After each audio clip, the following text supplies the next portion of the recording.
जव्हारमधील लैंगिक अत्याचाराच्या घटनेचा जनतेमध्ये आक्रोश, तीव्र निषेध नोंदवित केली, कठोर कारवाईची मागणी। दिवसेंदिवस महिलांवरील अत्याचाराच्या घटना वाढत आहे। कोलकातामधील एक महिला डॉक्टर तसेच बदलापूरमधील 4 वर्षाच्या 2 मुली, विरारमधील संतापजनक घटना तसेच बोईसरमधील लैंगिक अत्याचार, काल पालघर जिल्ह्यातील जव्हार तालुक्यात असलेले ओझर येथील एक संतापजनक घडलेली घटना, अशा अनेक घटना समोर येत आहेत।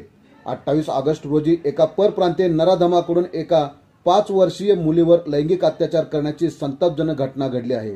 या घटनेचा गुन्हा जव्हार पोलीस ठाण्यात दाखल करण्यात आला आहे आणि आरोपीला पोलिसांनी अटक केली आहे। यावेळी जव्हार तालुक्यातील युवा आदिवासी संघ तसेच श्रमजीवी संघटना, जव्हारकर सामाजिक कार्यकर्ते, सर्व पक्षीय कार्यकर्ते यांनी जव्हार पोलीस स्टेशनला गुन्हा नोंद करण्यासाठी महत्त्वाची भूमिका बजावली। त्यामुळे सदर या घटनेतील आरोपी पोलिसांच्या ताब्यात आहे। जव्हार पोलीस ठाण्यात भारतीय न्याय संहिता कलम 64, 65, 65(1), पोक्सो 4(8) कलमानुसार गुन्हा दाखल करण्यात आला आहे। आरोपी इस्तियाक अन्सारी याला अटक करण्यात यश मिळालेले असून यामध्ये आरोपी पकडण्यासाठी युवा संघ जव्हार व मोखाडा मित्र परिवाराचे मोलाचे सहकार्य लाभले। त्यामुळे आरोपी पोलिसांच्या ताब्यात आला।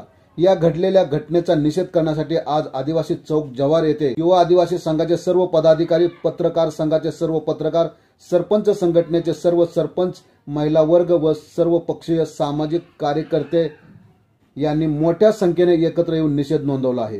पहा यावेळी निषेधकर्ते काय म्हणाले। लाडकी बहीण योजना नकोय, आम्हाला सुरक्षित बहीण योजना हवी, कारण जेणेकरून आमच्या मुली, आमच्या भगिनी निरळपणे किंवा निर्भयपणे कामाला जाऊ शकतील, शाळेत जाऊ शकतील। आज संध्याकाळी मुलगी येते तर आम्हाला सुद्धा टेन्शन असते, काही शाळेत नेमकं काय झालंय काय नाही। आज लहान लहान मुलांना असे प्रश्न विचारायला आम्हाला सुद्धा लाज वाटते। त्यामध्ये ओझर या ठिकाणी घडलेल्या घटनेचा मी जव्हार तालुका सरपंच संघटना व सर्व आदिवासी समाजाच्या वतीनं जाहीर निषेध करतो।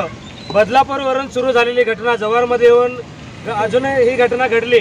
खरं पाहिलं तर या नराधमाला पकडतासनीच या ठिकाणी त्यांना जनतेच्या ताब्यात देऊन त्यांना चोप दिला पाहिजे होता आणि नंतर त्यांच्यावरती कारवाई झाली पाहिजे होती। माझी या ठिकाणी शासनाला विनंती आहे, मागणी आहे माझी की यांना फास्ट ट्रॅकवर हा गुन्हा घेऊन आणि लवकरात लवकर कारवाई व्हावी व ॲट्रॉसिटी अंतर्गत याच्यावर गुन्हा दाखल व्हावा। या जव्हार तालुका पूर्ण आदिवासी बहुल भाग आहे। या ठिकाणी परप्रांतीय येऊन या ठिकाणी आमच्या भागात येऊन आणि असे जर माकडचाळी करत असतील तर यांना वेळच्या वेळी खेचलं पाहिजे। तर या ठिकाणी मी पत्रकार बंधूच्या माध्यमातून सरकारला विनंती करतो की तुम्ही सरकार म्हणून याच्यावरती काही आक्षेप घेणार आहात किंवा ठोस काही उपाययोजना करणार आहेत का? बाकी जसं राज्यात बाकी देशामध्ये जे चालतंय की घटना घडल्यानंतर 24 तासात फाशी दिली जाते, त्या पद्धतीनेच तुम्ही काही निर्णय घेणार आहात का? काही कायदे बनवणार आहात का? तर या ठिकाणी तुम्ही हे कायदे बनवून आणि अशा घटना, बलात्कार सारख्या, अत्याचारासारख्या घटना घडून जर त्यांना वाऱ्यावर सोडलं तर साहजिकच या ठिकाणी घटनेचं प्रमाण वाढतच जाणार आहे, ते थांबणार नाही। त्यासाठी सरकारने या ठिकाणी ठोस कारवाई केली पाहिजे असे मी सरपंच संघटनेच्या वतीने मागणी करतो। तालुक्यात ओझर गावात अतिशय निंदनीय घटना घडली। मला वाटतं पहिल्यांदा या तालुक्याच्या इतिहासामध्ये पहिल्यांदा अशी घटना घडली। या घटनेचा आम्ही सर्व सरपंच बांधवाकडून जाहीर निषेध करतो आणि सरकारला एक विनंती करतो की या घटनेची फास्ट कोर्टात सुनावणी होऊन त्या संबंधित गुन्हेगाराला लवकरात लवकर फाशी झाली पाहिजे असे आम्ही सर्व सरपंच बांधवांच्या वतीने सरकारला विनंती करतो। आमच्या जव्हार तालुक्यातील अतिदुर्गम अशा ओझर ग्रामपंचायती हद्दीत एका 4 वर्षीय बालिकेवर ज्या पद्धतीचा अत्याचार करण्याचा प्रयत्न तिथे काम करणाऱ्या BSNL पॉवरच्या कर्मचाऱ्यांनी केला, त्याचा निषेध करण्यासाठी व आरोपीला कठोरात कठोर शासन होण्यासाठी सर्व पक्षीय, सर्व धर्मीय, सर्व जातीपातीचे जव्हारकर मंडळी इथे उपस्थित झालेले आहेत। मी एका मुलीचा पालक आहे आणि पालक म्हणून जेव्हा मी ह्या सगळ्या घटनांकडे गेल्या 15 दिवसातल्या बघतो आहे तर एक पालक म्हणून भीती वाटायला लागली आहे का समाजात ही जी वाढती विकृती आहे ह्या विकृतीचा कसा अंत करायचा आणि ह्याला अंत करण्यासाठी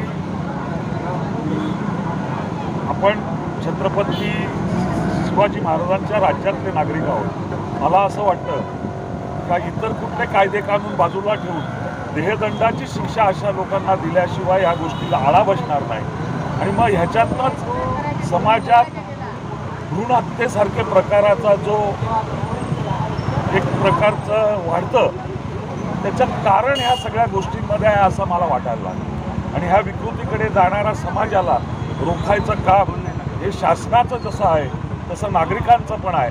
आज मला अभिमान वाटतो जव्हारच्या आमच्या युवा आदिवासी संघर्ष समितीचा आणि सर्व कार्यकर्त्यांचा का ह्या घटनेचं त्यांनी योग्य ते आंदोलन करून आणि त्या घटनेच्या बाबतीत रात्रीपासून त्याचा मागोवा करून त्यांनी ह्या बालिकेला न्याय देण्यासाठी प्रयत्न केला.